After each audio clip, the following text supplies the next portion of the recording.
BJP का कहना है कि उन्होंने धर्म युद्ध की शुरुआत करनी पड़ी क्योंकि पूरा विपक्ष आपको लेकर वोट जिहाद कर रहे हैं आप लोग। या नरेंद्र मोदी की कॉन्स्टिट्यूंसी में मेजॉरिटी कम हो गई।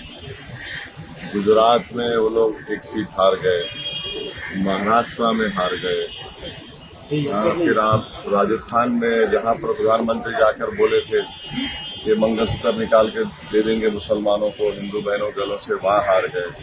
हैदराबाद में 3,40,000 वोटों से हारे।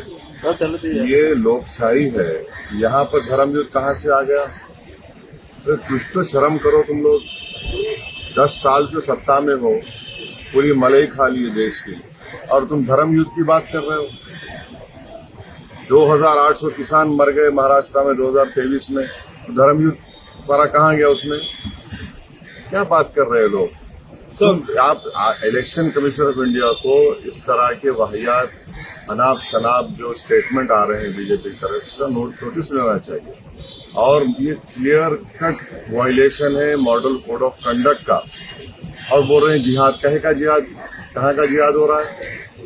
धर्म युद्ध कहाँ हो रहा है? आप तो हिंदू मुसलमान लड़ाने की बात कर रहे हैं, आप तो वही उस तरह रोटी सेकना चाहते हैं अपनी, आप दिखाने को कुछ है ही नहीं आपके पास।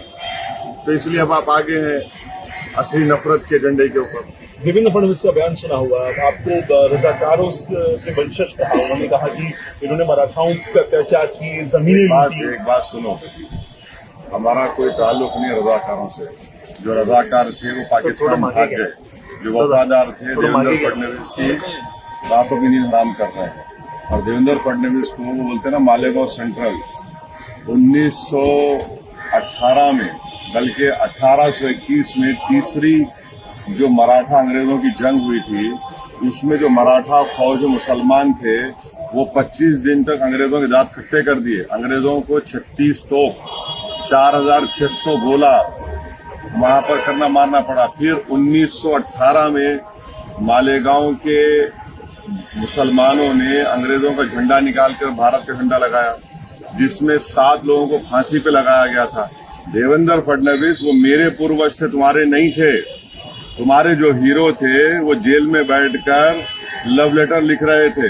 अल्लामा फजल खैराबादी जेल में मर गए, मौलाना हुसैन अहमद मदनी, मौलाना महमूदुल हसन माल्टा की जेल में नहीं, जेल के कंपाउंड में, वहां पर 6 महीने सर्दी में कटते रहे। क्या बात कर रहे हैं? इनको तारीख मालूम ही नहीं, हिस्ट्री मालूम ही नहीं। सर, इसके अलावा कई मुस्लिम संगठन, कई मौलाना जो है महाविकास आघाड़ी के पक्ष में एक अप्रत्यक्ष और अप्रत्यक्ष रूप में मतदान करने की अपील कर रहे हैं। दूसरी तरफ शंकराचार्य हैं, अभी मुक्तेश्वरानंद, उन्होंने कहा है कि बीजेपी को वोट करे, महायुति को वोट करे। ऐसे में ध्रुवीकरण साफ दिखाई दे रहा है।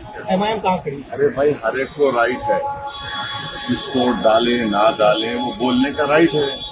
मॉडल कोड ऑफ कंडक्ट का वायलेशन नहीं होता है तो क्यों किसी के पेट में दर्द होगा? बोल रहे हैं भाई। एक तो अपील उसमें ऐड करना चाहिए कि मुंबई में पोलिंग परसेंटेज कम से कम 65% होना चाहिए, वो ऐड करिए ना।